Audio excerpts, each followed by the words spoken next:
Voilà, salut à tous.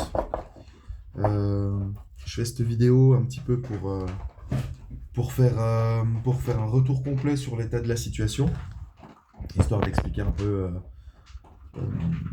dans quel cadre on évolue, un peu les études de marché qu'on a fait qui sont complètement liées à notre domaine de développement. Sachant qu'on est une petite équipe de développeurs Python et Conda et que certains se limitent à faire des jeux vidéo et des interfaces, voilà. Et d'autres font des codes plus complexes, comme moi-même et le cofondateur de l'entreprise qu'on est en train de monter. Excusez-moi, je bois une goutte de café. Et euh, du coup voilà. Bah, pour commencer, depuis 3 4 mois, on avait des résultats extrêmement viables sur des systèmes qui théoriquement ne permettent pas de telles marges sur des échelles et des échelles de vraisemblance. Théoriquement, ce qu'on fait n'est pas censé être simulable parce que le concept même brise l'informatique. Déjà là, on a un petit souci. Et en fait, quand on a commencé à développer tout ça, on a compris que c'était plus un problème qui était mal réfléchi et mal adapté, mais tout à fait mathématiquement juste. Enfin voilà, le concept de base euh, d'Ayura, en fait, théoriquement, Ayura ne peut pas exister parce que ce concept-là est complètement contre-intuitif et ne rentre pas dans un cadre informatique. Le truc, c'est qu'on a tellement poussé loin l'algorithme et l'algèbre dans les préceptes euh, qui donnaient des signes de fonctionnement, qui donnaient des signes mathématiques de fonctionnement et qui donnaient des signes de, de, de, de possibilités de simulation. On a simplement complété, on va dire, une grande partie de l'algorithme pour qu'il puisse déjà être simulable en termes de circuit informatique, cohérent, qui donne des valeurs sur CPU, sur GPU. Et une fois qu'on avait passé cette étape, on a commencé à monter plusieurs types de modèles pour répondre à des tests. Une fois qu'on avait fait ça, et qu'on a réussi, par exemple, mais avec des calibrages spécifiques, j'ai réussi à avoir des valeurs sur du CIFAR 10 et du CIFAR 100, des précisions qui sont de 95 à 98, des rendus d'images, des trucs assez impressionnants en termes de fonctionnement et de cohérence de fonctionnement. Ensuite, j'ai adapté avec des systèmes plus plus globaux, comme du ResNet, comme du CNN, un construct d'archi. Donc en gros, c'est un construct architectural déjà prédéfini pour tester en quelque sorte des systèmes neuronaux qu'on appelle. Comment il s'appelle ce test-là? My God, c'est même pas un test. C'est du CNN-GNN. Circonvolutional Neuron. Je sais plus quoi. CNN. Et GNN. Et en gros, on a pris les deux modèles, on a pris Ayora, son noyau, son précepte base, son algorithme et tout ça, et on a calé sur du ResNet, on l'a calé. Le truc, il est vraiment, c'est le couteau suisse de l'IA, quoi. Ce code, c'est un putain de couteau suisse. Euh, et même quand on le met sur des tâches où on pourrait le travailler pour qu'il soit capable, mais on le prend tel qu'il est, on le met sur ces tâches-là, il produit des résultats vraiment convaincants. Et même sur des tâches plus complexes, encore une fois, il a montré à plusieurs instants et à plusieurs moments des signes de convergence. Euh, En termes d'hyperparamétrage, on n'est pas plus très loin d'une IA complète qui pourrait, voilà, à la limite être déployable. ou testables même dans des labos, dans des systèmes de prédiction complexes. Je pense notamment au CERN, mais à Lucie plus précisément et à SUSY, qui sont des modules d'analyse du CERN. Enfin, des modules d'analyse. Allez, faites vos recherches par vous-même, parce que moi, je vulgarise pas très bien le truc, mais en gros, c'est des centres d'analyse qui analysent les paramètres un petit peu. Voilà, c'est comme un déploiement de système d'analyse qui étudie tous les paramètres et rend des données, si vous voulez bien. Il y a d'autres données que nous suivons et on adapte le modèle, comme par exemple la recherche en biomédical.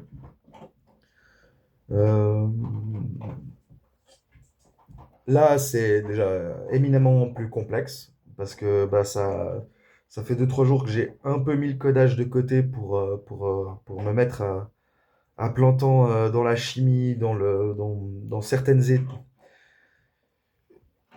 Plus que dans la chimie, j'étudie les interactions complexes des enzymes protéiques. Je me focalise sur le sujet sur lequel je dois me concentrer. Donc, par exemple, vu que je l'ai vulgarisé sur cette chaîne, je vais pas, vu que je l'ai déjà dit sur cette chaîne, je vais pas faire semblant, mais là, je me suis mis sur la tyrosine kinase. Moi, il faut savoir que je suis dans l'électricité, l'électrotechnique. J'aime beaucoup le codage, je connais bien la domotique. Euh, j'ai aussi mes limites dans tous les domaines, je pense. Et du coup, je me suis mis à étudier justement pour le code, pour la biotech, euh, un noyau d'Ayura qui aurait en fait pour principe fondateur un développement complexe. Donc c'est ce qu'on essaie de faire, c'est compliqué, punaise. Mais on essaie de faire un développement complexe. Scadi, viens ici. Sur une mathématique qui pourrait en fait permettre sur un jeu d'analyse une évaluation quasiment hyper paramétrique de chaque molécule.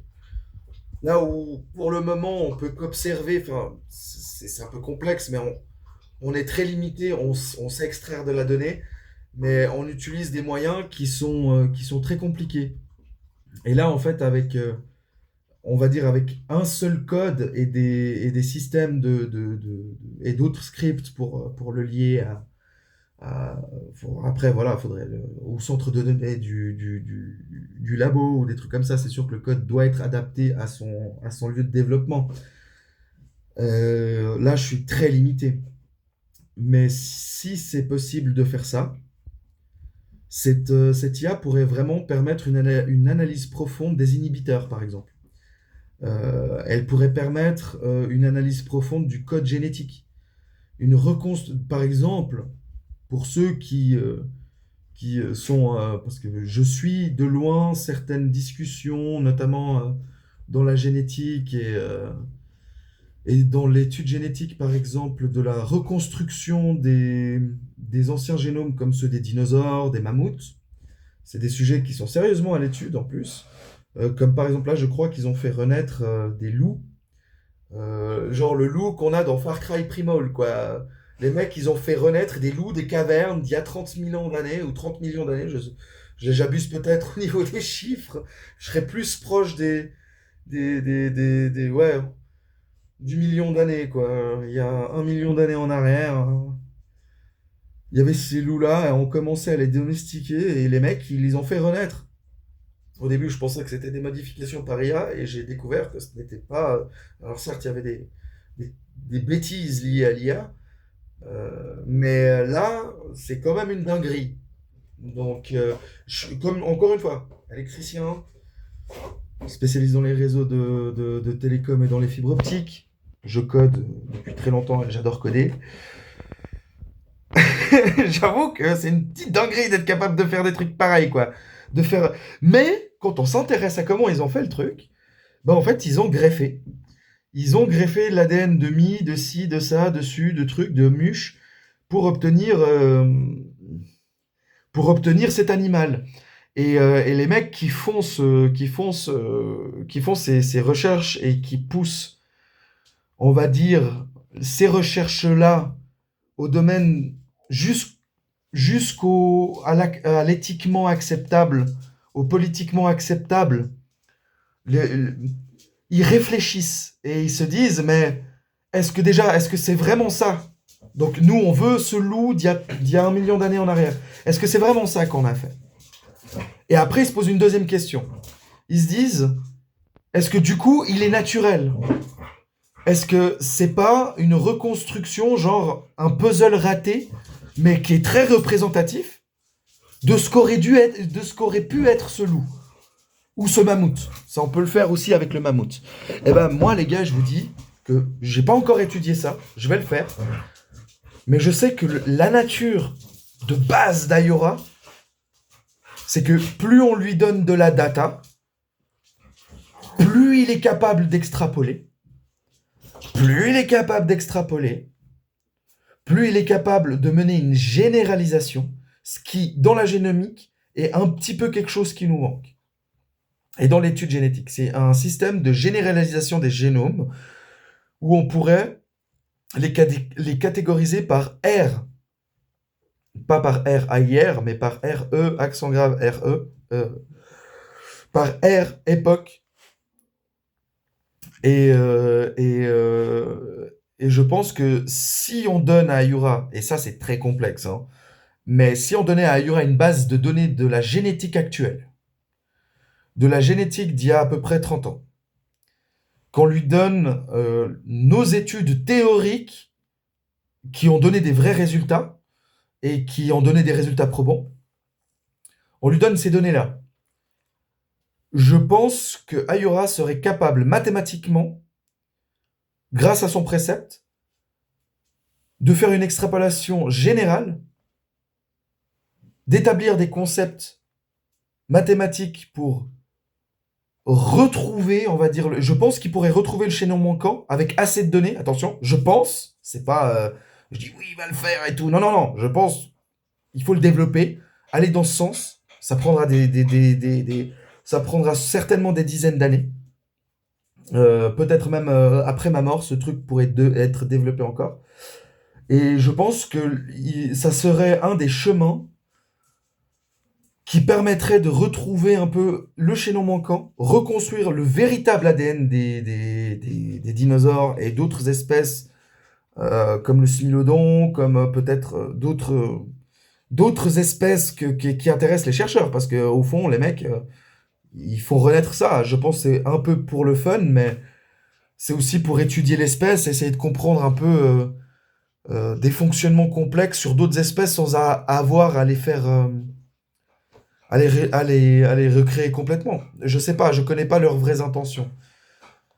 Moi, ce que je sais, c'est que le précepte mathématique qui a donné naissance à Yura, avec les recherches que j'ai faites ces 2 dernières semaines, on dirait que Ayura est vraiment destiné au médical, au biomédical, à la génétique, à l'étude mathématique de systèmes à haute variabilité et mathématiques. Euh, Presque on pourrait parler de décohérence. C'est bah oui, d'ailleurs, on peut parler de décohérence parce que il est extrêmement balèze.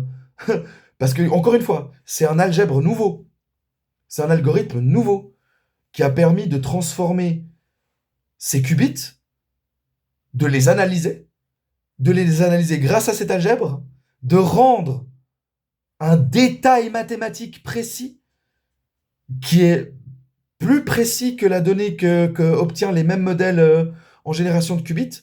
D'ailleurs, étonnamment, moi, je le fais plus vite que la moyenne des gens. La plupart des gens, quand ils font ce genre d'exercice, leur PC prend en tout cas, oui, 30, 40 bonnes minutes s'il n'est pas forcément optimisé et si le mec, il a une grosse charge de mémoire de base.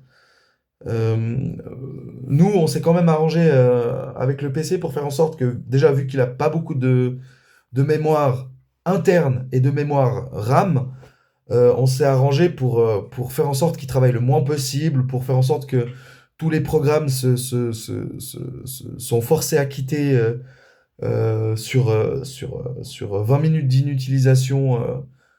Voilà. Et, euh,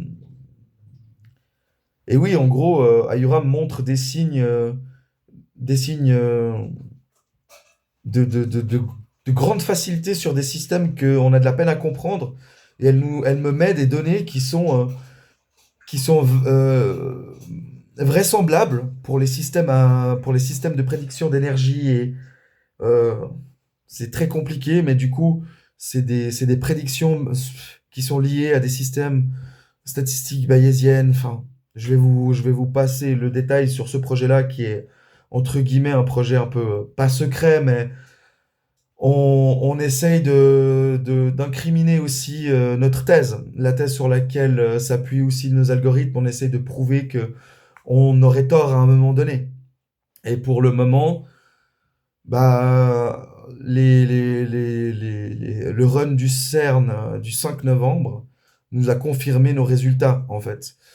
Et il y a encore une chaîne d'études de données que je dois analyser pour voir si on peut ou affiner ou refaire une nouvelle prédiction basée sur les valeurs empiriques pour pouvoir faire une forme de paramétrage un peu primaire, voilà, un peu sommaire du truc, du code prédictif, et voir si on arrive à suivre ce que fait les gars là-bas. Et si on arrive, grâce à notre nouvelle hypothèse, qui est en fait une théorie, en gros, à mon pote aussi, on a réussi à développer une thèse et on a formulé un mémoire qui est basé aussi sur nos travaux.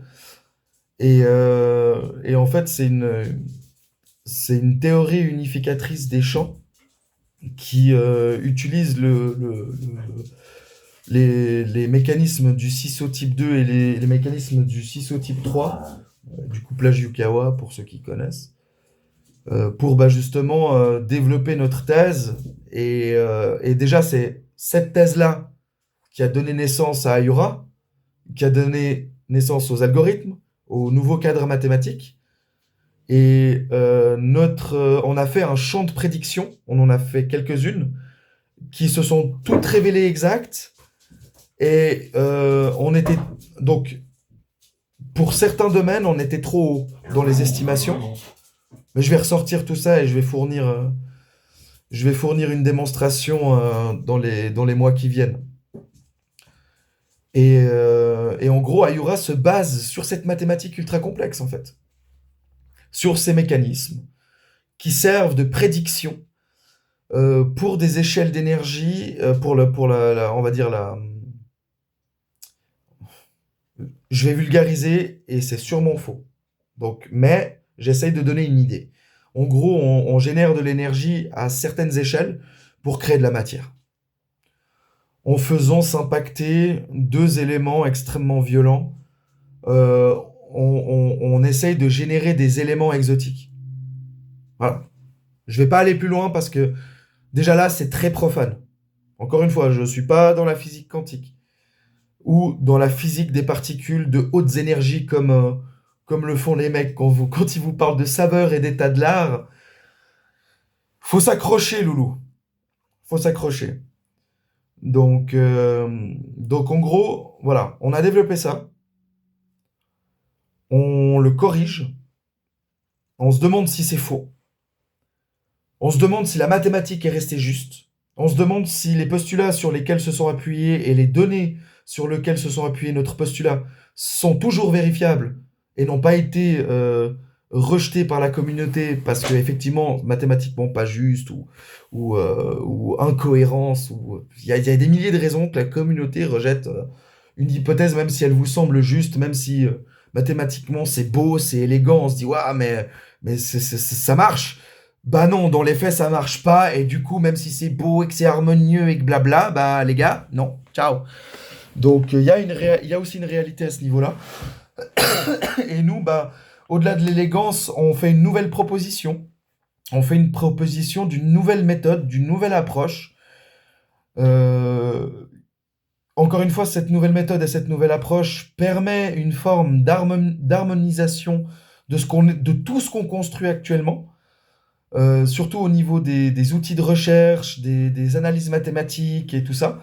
Et cette IA pourrait vraiment nous aider tous et tous les domaines à comprendre comment on fonctionne, mais aussi à nous donner des informations de comment faire pour parfois reproduire, nous donner des vraies valeurs. Euh, Par exemple, là, l'ébauche du code que j'ai fait en sorte que chaque qubit soit référencé. Ouais, il m'en tape 1000, je veux que les 1000 soient référencés. Je veux pouvoir dire dans mon code plus tard, quand je vais ajouter un système de recherche à la fin, dans le feedback, je vais dire, bah voilà, j'aimerais que tu me retrouves ce qubit-là et que tu me mènes une analyse complexe dessus. Tu me le recalcules, celui-là, 638 fois, parce que je crois que c'est le maximum qu'il est capable de calculer par itération. J'ai pas essayé plus. Mais je crois que c'est la valeur maximale que j'ai pu rentrer parce qu'au-delà, il n'arrivait pas, il me faisait un zesh kill. Il tuait le code sans même que je l'essaye.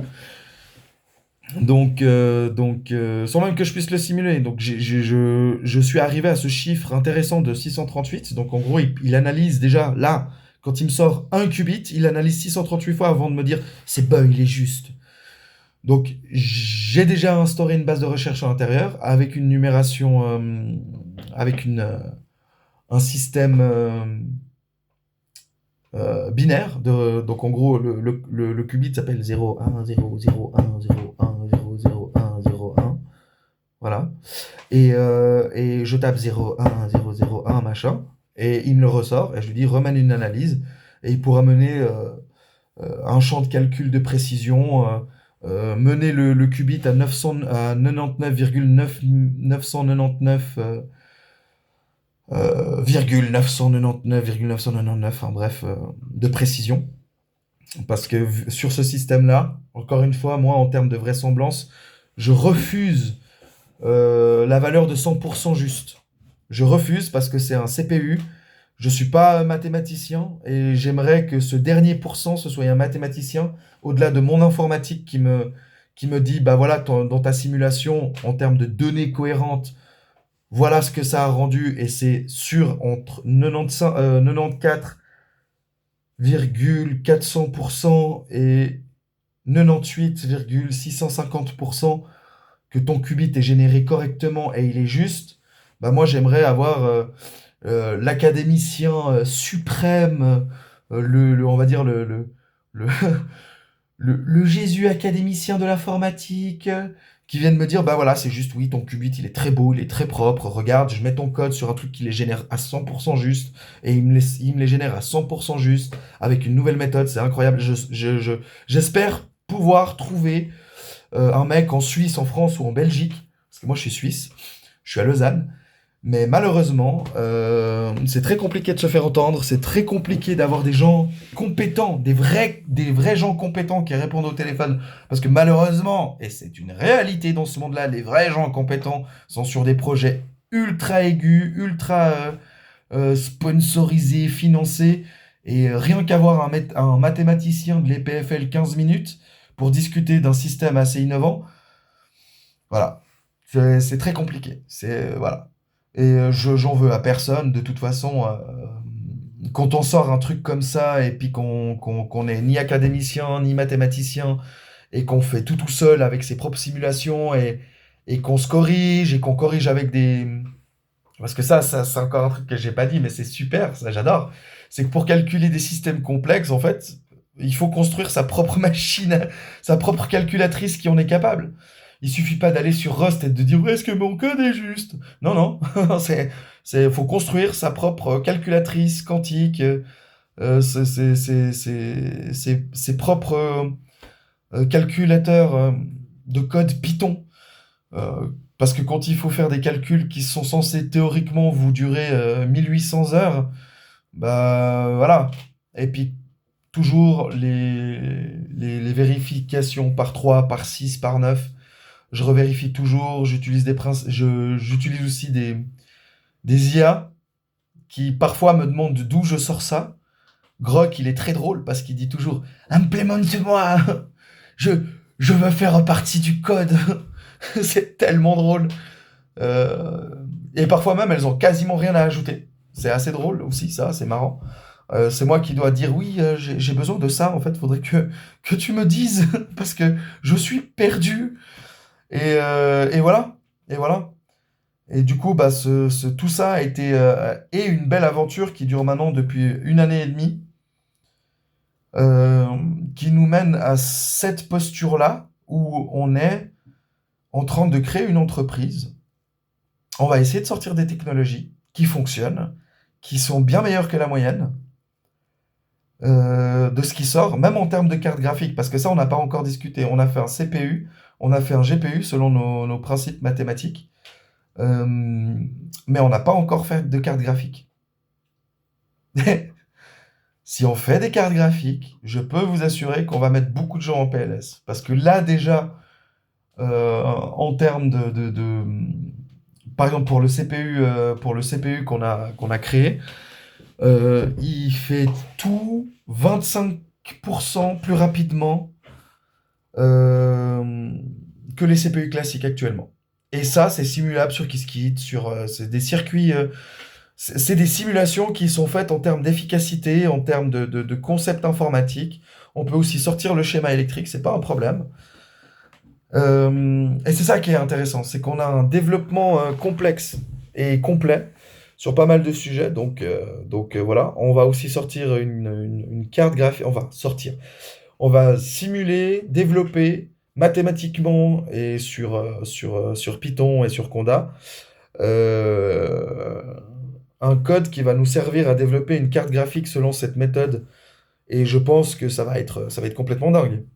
Ça va être complètement dingue. Et bah, du coup, là, on en est à qu'on va créer notre entreprise, qu'on va sortir des technologies que personne ne va comprendre, mais que tout le monde va utiliser parce que bah, ça sera bien meilleur.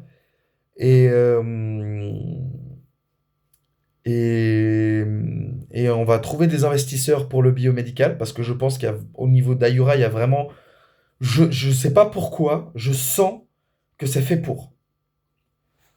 Je, je, je- j'ai le ressenti profond que au-delà du chatbot Grok-like qu'on pourrait éventuellement faire et qui serait même, bah, ça serait intéressant parce qu'on pourrait développer le continual learning et puis le forgetting bound aussi, le développer plus profondément grâce à un système de chatbot.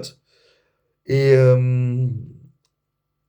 mais je sais pas pourquoi, je sens qu'il y a une importance majeure là et que ce code me donne des indices assez fous. Et quand je regarde même sur YouTube ou sur d'autres gars ce qu'ils font en termes de code, bah c'est étonnant qu'ils donnent autant de résultats avec autant de précision alors que c'est du one shot, les gars. Il n'y a pas d'hyperparamétrage qui ont été faits. Vraiment, c'est du one shot. Oui, l'hyperparamétrage il a été fait sur le code qubit de base. Et j'ai juste gardé son taux de précision pour pas le dénaturer. Voilà. À partir de là, j'ai juste fait en sorte que le code soit capable de faire un développement complet pour la recherche des inhibiteurs de tyrosine kinase. Voilà l'idée. Voilà le projet, voilà où on en est. Et du coup, bah, on recherche des investisseurs, on continue, on évolue, on va créer cette entreprise, on a déjà posé pas mal de documents qui vont en ce sens. Et puis voilà, on recherche aussi des sponsors, des investisseurs, des mecs qui seraient intéressés simplement pour discuter, même, volontiers, il n'y a aucun problème, on en discute avant toute chose. Euh, et puis j'ai hâte de voir naître ce projet, de voir naître Ayura, et, euh, et de développer ça sur des systèmes globaux plus grands, sur des réseaux, sur des bases de données scientifiques extrêmement complexes, même secrètes si c'est possible, pour voir ce qu'on peut en tirer tout de suite. Il y a un côté imminent qui est quand même assez intéressant parce que chaque code est déjà plus ou moins adapté à des tâches ou de la généralisation, ou de la mathématique de pointe, ou de l'analyse complexe. Et tout ce qu'on a à faire, c'est pousser le truc encore, pousser, développer. Et, euh, et il est adapté à Conda, il est adapté à... Oui, je vais aussi essayer de faire un code spécial pour Nighthawk IBM Quantum. Je vais voir ce que je peux faire là-dessus et puis essayer de partager déjà un concept avec la communauté. Un circuit quantique lié à notre algèbre, lié à notre mathématique, qui est complètement innovante et on verra ce que la commu nous dira et en pensera. Et, et voilà, j'ai hâte que ça avance. Là, on en est à une étape où voilà, on se montre, on essaie d'en parler aux gens, de regarder autour de nous, d'en parler à aussi des spécialistes en implémentation neuronale pour des IA qui sont déjà sur des projets, mais qui sont fascinés par l'idée, parce que c'est vrai à certains de ces individus en entreprise, j'ai eu moins de scrupules de par la nature scientifique et intellectuelle qu'on partage. J'ai eu moins de scrupules à expliquer avec certains détails plus exhaustifs, plus précis que sur YouTube. Et les mecs étaient fascinés, vraiment fascinés. Donc, euh, donc voilà, il y a vraiment quelque chose de sous-jacent là-dedans. Il y a quelque chose qui est en train de bouillonner dans mon PC, tu vois. Et j'espère pouvoir le sortir, le bosser avec une commu, avec des gens, avec des codeurs vraiment balèzes, des mecs qui sont forts dans les systèmes d'analyse, mais pas que ça, aussi dans le développement poussé de systèmes complexes et peut-être pourquoi pas avoir des mecs qui me disent ah bah tiens ton algèbre on peut la pousser plus loin, regarde machin et tout. Voilà, parce que encore une fois, moi je suis juste un codeur développeur sur Python, Conda. À la base je m'intéressais principalement au moteur graphique pour développer des jeux vidéo, mais très vite j'ai commencé à m'intéresser à la physique quantique, des hautes énergies et tout ça. Et grâce à des observations complexes dans plusieurs domaines, donc c'est un peu multidisciplinaire, pluridisciplinaire, j'ai su voir de mon côté, voilà, c'est ce que je prétends, j'ai vu quelque chose qui a permis de créer Ayura et ses préceptes mathématiques fondateurs. J'ai réussi à mettre le doigt sur des mathématiques complexes pour pouvoir légitimer, sans forcément dire, bah voilà, c'est vrai, mais légitimer aussi, dire, bah défendre la mathématique en disant, bah voilà, si on voit ça comme ça, nanana, on peut légitimement penser qu'il y a quelque chose qui sert, machin de ci, de ça.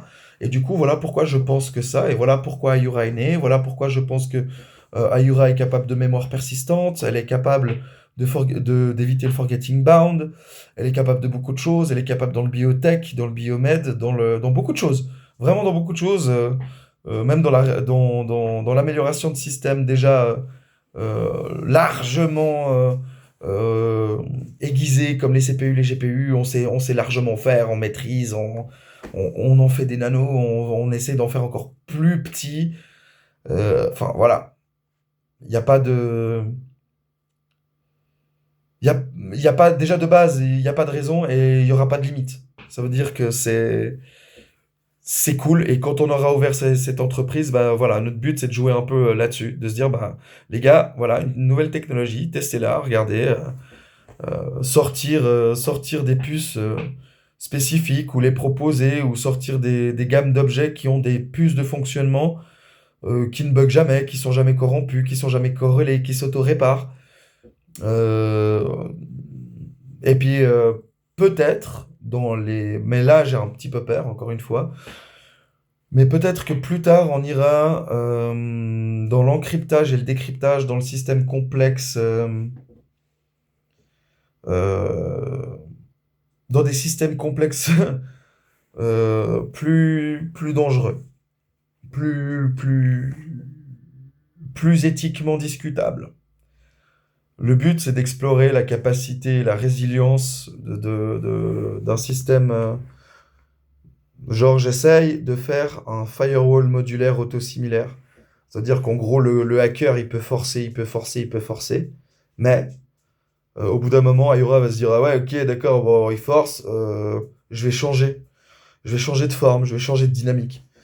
Puis du coup, bah, le gars, il va réessayer de reforcer, mais non, il va devoir retravailler tout son protocole pour reforcer la nouvelle forme. Et puis, ça va continuer comme ça. Et je vous laisse imaginer le nombre de formes géométriques cohérentes, incohérentes, corrélées, décorrélées qui sont possibles.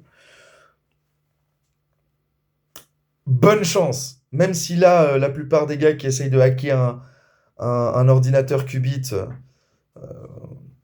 c'est une galère. Il peut y arriver, mais c'est une galère. Là, ça sera une galère, puissance 140 000. Tu vois, il y aura aucun moyen, à part pour un autre ordinateur, de faire la tentative. Et encore, je pense qu'il y arriverait, mais au bout de 100 ans, une centaine d'années. Donc voilà. Bah, j'espère que cette vidéo vous plaira. Désolé pour la longueur. Le feedback est long, mais il y a beaucoup de choses à dire, il y a beaucoup de choses à penser là-dessus. Et encore une fois, bah, j'espère que ça vous plaira.